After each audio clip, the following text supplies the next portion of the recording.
शास्त्रों का काव्य का, साहित्य का प्रादुर्भाव कैसे होता है, क्यों हम साहित्य पढ़ते, पढ़ाते और लिखते हैं। तो वहाँ लिखा गया है यश के लिए, अर्थ के लिए, व्यवहार के लिए। व्यवहार का मतलब जो हम सामाजिक हमारा व्यवहार है, बड़ों के प्रति क्या व्यवहार होना चाहिए, छोटों के प्रति, गुरु शिष्य परिवार समाज के प्रति हमारा व्यवहार क्या होना चाहिए, इसकी सीख हमें काव्य से मिलती है। सभी मंत्रों की रचना की, उनको उपनयन का भी अधिकार था। उत्तर वैदिक काल में आते आते जब हम ये देखते हैं तो स्त्रियों की स्थिति में कुछ कमी ये मिलती है, और ये पूरा वैदिक साहित्य है उसमें ऐतरेय ब्राह्मण में ये आता है कि कन्या परिवार के लिए कष्टदायक होती है, और वहाँ लिखा कृपणम तु दुहिता। यहाँ हम ये साहित्य को जब हम देखते हैं तो देखते हैं समाज किस तरीके से धीरे धीरे परिवर्तित हो रहा था। कृपणम तु दुहिता, ये बृहदारण्यक में लिखा। कन्या का विवाह पहली बार बौधायन गृह सूत्र में, धर्म सूत्र में प्राप्त होता है कि कन्या भाव में उनका विवाह हुआ। और वहाँ ये लिखते हैं कि दद्यात् गुणवते कन्याम नग्न काम ब्रह्मचारिणे रजो दर्शनात् प्रागेव, ये बौधायन धर्म सूत्र है। विपिन कुमार राय, मैं सर का सम्मान करती हूँ। हम लोग आप माला और जो किट है सर को दें, और मैं निवेदन करती हूँ डॉक्टर साहब राजीव कुमार जी से कि आप सर का माल्यार्पण कर सम्मानित करें।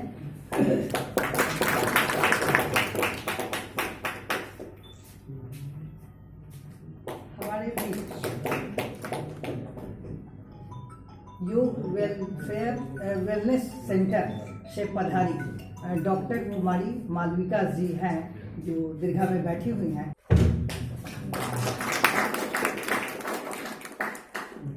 विश्व पटल पर योग छा गया, और सभी जानते हैं कि 2 अक्टूबर को विश्व अहिंसा दिवस मनाया जाता है।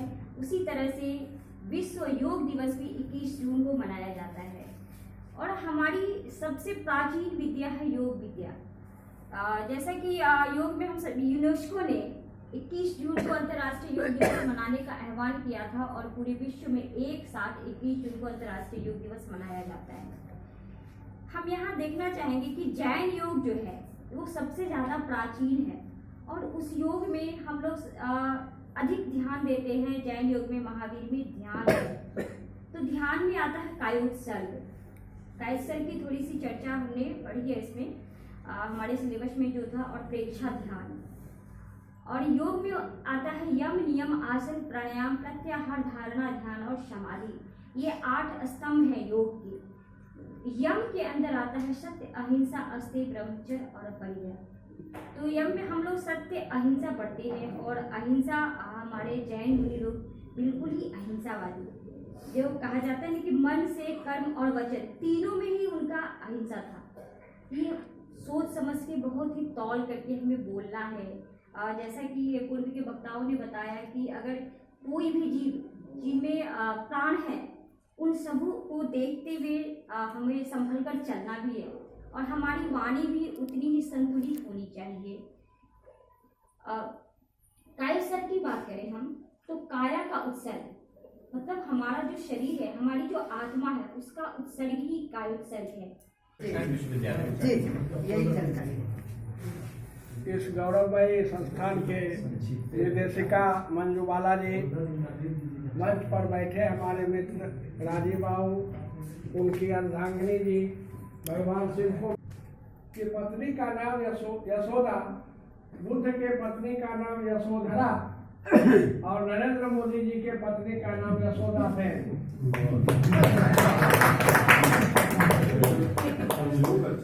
दूसरी बात जानता हूँ कि महावीर 30 वर्ष की अवस्था में गृह को त्याग किए थे, 29 वर्ष की अवस्था में बुद्ध, और दोनों की धारा अहिंसा थी। ज्यादा जैन धर्म वाले अहिंसा पर ज्यादा जोर देते थे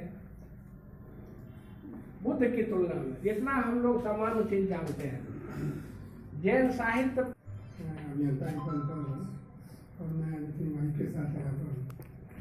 रवि प्रकाश जी और हमारे माननीय प्राचार्य श्री विपिन कुमार जी और आभा के सभा के साथ आभा में विराजमान हमारे माननीय आभा जी और डॉक्टर मंजूबाला जी और मेरे उपस्थित जो यहाँ पर जितने मित्र हैं क्योंकि समझ स्वयं की निशान बन जाए।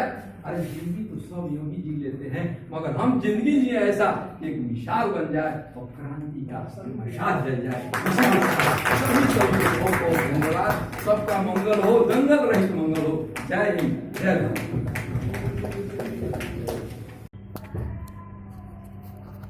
के व्याख्यान में जो वीतरागता की चर्चा की गई है वो अत्यंत ही सारगर्भित था और एक तरह से भगवान महावीर की देन में जो उसका सार तत्व है उसको समेटने की कोशिश की गई थी। एक आधुनिक कवि ने भगवान महावीर के अवदान को चित्रित करते हुए कहा है कि रख कदम फूक फूक कर नादां, रख कदम फूक फूक कर नादां, जर्रे जर्रे में जान है प्यारे, इश्क की दास्तान है प्यारे, अपनी अपनी जुबान है प्यारे। ये भगवान महावीर की देशनाओं के अनुरूप है और इसको अगर भारतीय जो हमारा जो सनातन संस्कृति है उसके परिप्रेक्ष्य में अगर देखें, खास करके अद्वैत वेदांत की परिप्रेक्ष्य में इसी बात को चित्रित करते हुए कहा गया है कि मैं नहीं तू है और तू नहीं मैं हूँ जी। अब कुछ ऐसा गुमान है प्यारे, इश्क की दास्तान है प्यारे, अपनी अपनी जुबान है प्यारे। तो जो भगवान महावीर कहते हैं वही सनातन संस्कृति में भी कहा गया, सिर्फ शब्द और भाषा अलग है, भाव एक ही है। बहुत यही देन उनका है।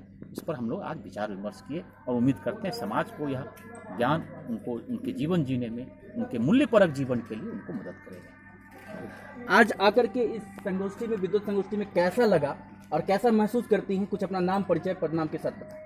मैं रेणुवाला, प्राध्यापक दर्शन शास्त्र विभाग, रामवृक्ष बेनीपुरी महिला महाविद्यालय, बिहार यूनिवर्सिटी।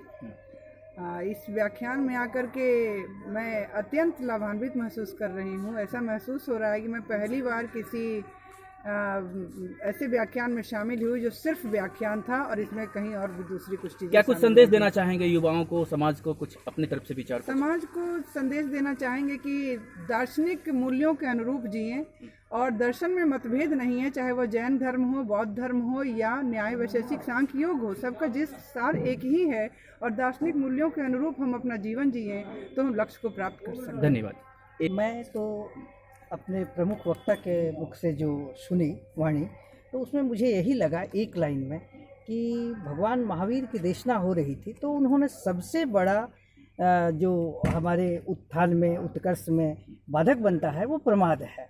और इसीलिए भगवान महावीर हमेशा देशना देते समय कहते थे कि हे गोयमा नो पमाए, प्रमाद मत करो। सबसे बड़ा शत्रु है तुम्हारे उत्कर्ष में बाधक बनने वाला है तो आलस्य है, इसलिए प्रमाद आलस्य को ही कहते हैं। और उन्होंने हमेशा ये चीज़, जैसे किसी सोते हुए श्रोता को जगाया जाता है, इसलिए उन्होंने अपनी देशना में इस बात से हमेशा जगाते रहा। तो इसमें मुझे अच्छा लगा, हमारे विद्वान वक्ता ने बहुत अच्छी बातें कही।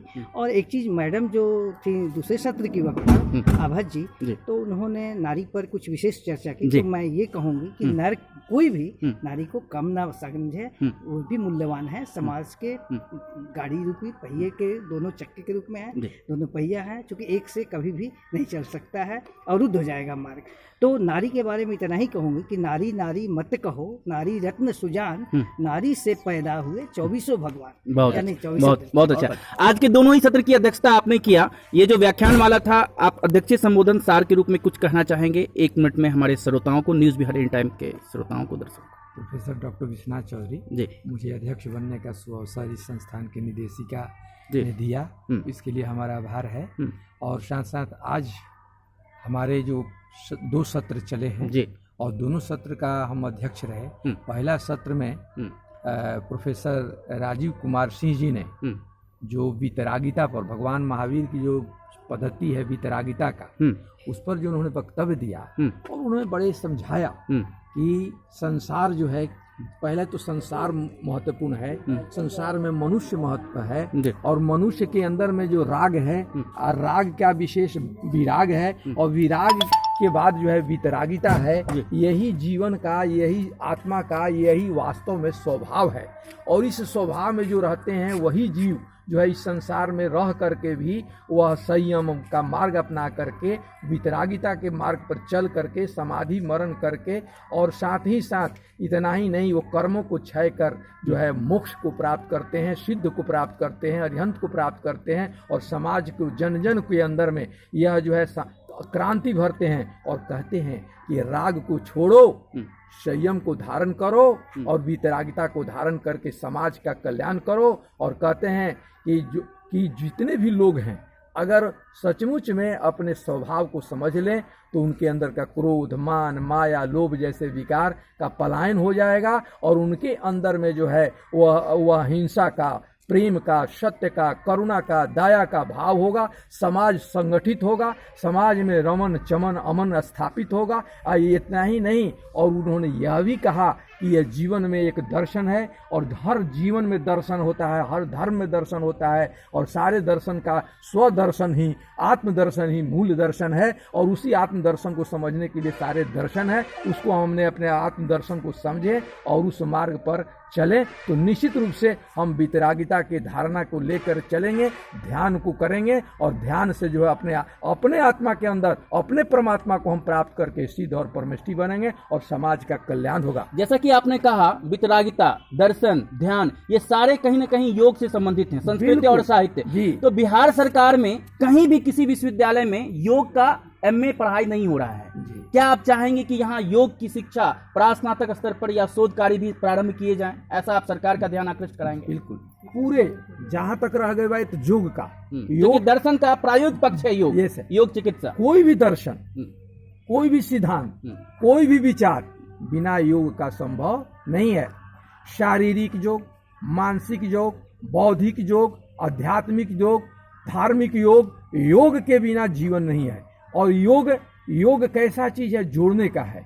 हम किसको जोड़ते हैं? विचारों को जोड़ते हैं, आचारों को जोड़ते हैं, व्यवहारों को जोड़ते हैं और जोड़ करके पूरे को एक करते हैं। और जोड़ बिहार सरकार, भारत सरकार अगर योग पर ध्यान दे रही है, ऐसा नहीं है कि योग पर ध्यान नहीं रही है, हम अंतर्राष्ट्रीय योग भी कर रहे हैं, पूरे सरकार की तरफ से योजनाएं भी चल रही है, लेकिन अभी अधूरी है। इस योजना को पूरा करना हर संस्था में, हर कॉलेज में, हर स्कूल में, हर विद्यालय में जो है योग का जो है का जो ज्ञान देना चाहिए वो प्रारंभ होना चाहिए। अगर ये होगा तो भारत की संस्कृति, भारत की सभ्यता, भारत के रीति, भारत के रिवाज का जो गौरव गरिमा है, जो उसका जश है, गौरव है, वो समाज में बिखरेगा और जो मोतियों की तरह लोग चुन चुन करके ग्रहण करेंगे उनका जीवन तो धन्य होगा, समाज हमारा हरा भरा होगा और सारे लोग जो है एक जुड़ेंगे। तो मैं अंत में यही कहता हूँ कि जोड़ का बड़ा महत्व है। योग से जोड़ होता है कि धागे धागे को जोड़ा तो परिधान बन गया, ईंट ईंट को जोड़ा तो मकान बन गया, भाषा भाषा को जोड़ा तो भाषा विज्ञान बन गया, मानव मानव को जोड़ा तो इंसान बन गया, इंसान इंसान को जोड़ा तो भगवान बन गया और भगवान में महात्मा बुद्ध और महावीर को जोड़ा तो करुणा और दया को, तो पूरे विश्व में योग के कारण यह देश महान बन गया। ये योग की महत्ता है। बहुत बहुत धन्यवाद। तो इसी बल पर विश्व गुरु भारत बनेगा। तो आप देख रहे थे, अभी हम आए हुए हैं प्राकृत जैन शास्त्र और अहिंसा शोध संस्थान बासोकुंड वैशाली के प्रांगण में, जहां आज 2 सत्रों में अलग अलग व्याख्यान आयोजित किए गए। सभी वक्ताओं से आपको हमने मिलवाया, रूबरू करवाया और देखते रहिए न्यूज़ बिहार इन टाइम। धन्यवाद।